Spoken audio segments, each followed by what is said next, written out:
Bismillahirrahmanirrahim. Assalamualaikum warahmatullahi wabarakatuh.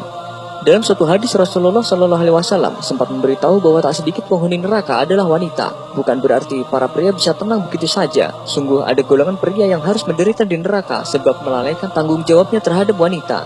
Berikut ini adalah ulasan dari golongan pria yang masuk neraka.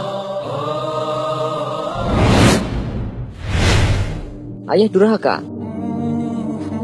Setiap kamu adalah pemimpin, dan setiap pemimpin akan dimintai pertanggungjawaban terhadap apa yang dipimpin. Seorang lelaki adalah pemimpin bagi anggota keluarganya, dan ia akan dimintai pertanggungjawaban terhadap apa yang telah dipimpinnya atas mereka. Hadis riwayat Muslim. Ayah merupakan pria yang bertanggung jawab terhadap keluarga, istri dan putra-putrinya. Tidak hanya bertanggung jawab terhadap kehidupannya, tetapi juga akhlaknya, pendidikan dan keberhasilan dunia dan akhirat. Sementara dalam Al-Quran, Allah juga telah menggariskan tugas setiap orang beriman. Hai orang-orang beriman, peliharalah dirimu dan keluargamu atas api neraka, yang bahan bakarnya adalah manusia dan batu. Penjaganya malaikat-malaikat yang kasar, keras dan tidak mendurhakai Allah terhadap apa yang diperintahkannya kepada mereka, yang selalu mengerjakan apa yang diperintahkan. Quran Surat At-Tahrim ayat 6. Ayah merupakan benteng penjaga bagi putra-putrinya dari perbuatan maksiat dan dosa. Jangan sampai seorang ayah kehilangan kepekaan iman, sehingga membiarkan anggota keluarganya larut dalam gelimang maksiat dan dosa. Seperti ayah yang tidak peduli dengan pakaian anak-anaknya, membiarkan auratnya terbuka dan menjadi pemandangan umum. Atau seorang ayah yang membiarkan anaknya pergi berdua-duaan dengan lelaki lain yang bukan muhrimnya. Pada pria seperti ini disebut dayus, dan dayus termasuk terancam orang yang tidak masuk surga. Jika surga tidak menerima, tentu nerakalah tempat kembalinya. 3 golongan yang Allah haramkan surga atas mereka adalah pecandu khamr, durhaka kepada orang tua dan dayus, yaitu orang yang tidak cemburu ketika orang bermaksiat dengan keluarganya. Hadis riwayat Ahmad. Ancaman terhadap ayah yang menjadi dayus sejatinya bertujuan agar mereka menjadi pemimpin yang baik bagi anggota keluarga lainnya. Hari-hari ini banyak ayah yang merasa tanggung jawab dan pengasuhan anak sepenuhnya ada di ibu. Ia sudah merasa cukup memenuhi mereka dengan berbagai fasilitas.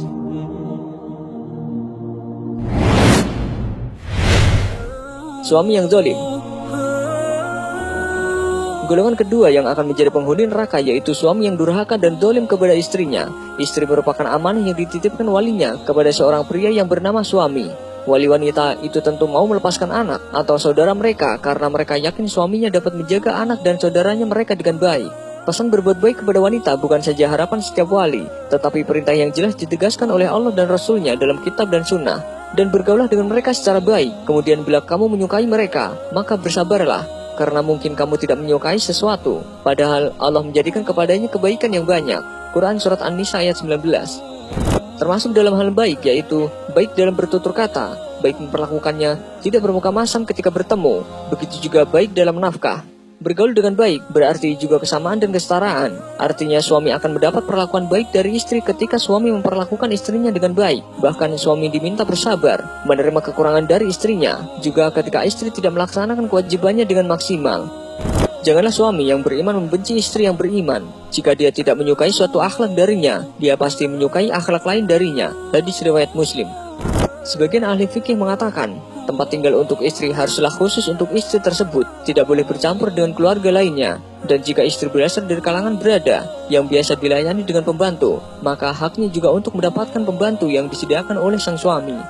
Merupakan sebuah kezaliman jika suami memiliki kelapangan ekonomi tetapi kikir terhadap istrinya, bahkan cenderung mengebiri hak-haknya. Sifat kikir amat dicela Allah dan Rasulnya, apalagi jika itu dilakukan terhadap orang yang berhak, seperti istri. Oleh sebab itu, dalam kasus suami yang mampu tapi kikir, Rasulullah Shallallahu Alaihi Wasallam memberi keringanan atas istri untuk mengambil harta suami sewajarnya, meski dengan diam-diam.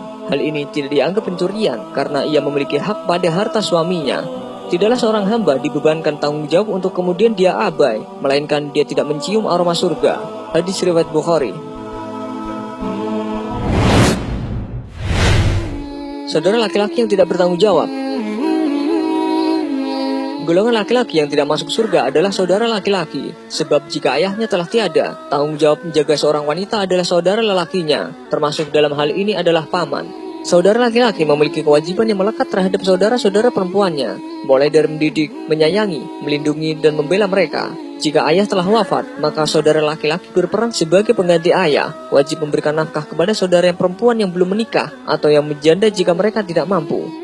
Saudara perempuan wajib mentaati dan menghormati saudara laki-lakinya. Jika janda tersebut memiliki anak, maka anak tersebut yang wajib memberikan nafkahnya adalah ayahnya. Jika ayah telah wafat, maka kakek dari ayah atau saudara dari ayah yang wajib memberi nafkah kepada anak-anak janda tersebut. Saudara laki-laki yang menelantarkan saudara perempuan, maka ia telah durhaka kepada orang tuanya. Tugas selain dari saudara laki-laki adalah menjaga harta saudara perempuannya. Ia juga tidak boleh menghalang-halangi jika ada orang baik yang melamar saudarinya.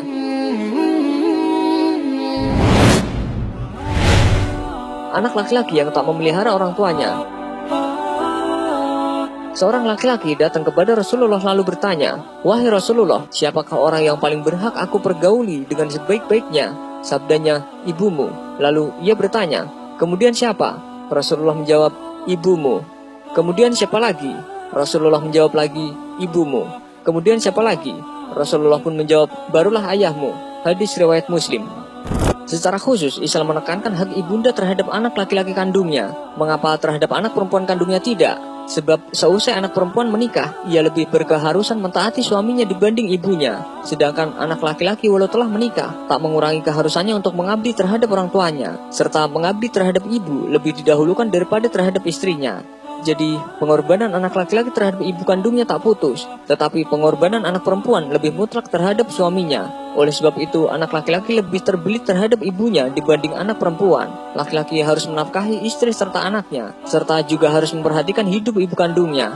Apabila ibunya tak mampu, maka keharusan nafkahnya juga harus menjadi tanggung jawabnya. Seorang istri juga harus menyadari bahwa keharusan suami juga terhadap ibu kandungnya. Maka para istri wajib mendorong suaminya untuk lebih mengabdi terhadap ibunya. Orang-orang yang durhaka terhadap ibu bapaknya, Allah bakal menurunkan siksanya di dunia ini, tak harus menanti di alam kubur atau di akhirat. Siksaan itu beberapa macam bentuknya, bisa persoalan keluarga yang tak kunjung berakhir, anak-anak yang tak bisa diarahkan, rezeki yang tak kunjung datang, serta hal lain sebagainya. Maka sangat penting bagi anak laki-laki untuk memperhatikan ibu kandungnya, dan itu telah menjadi tugas serta tanggung jawabnya. Jangan sampai tugas ini dilalaikan, yang menjadi penyebab ia terjerumus ke neraka.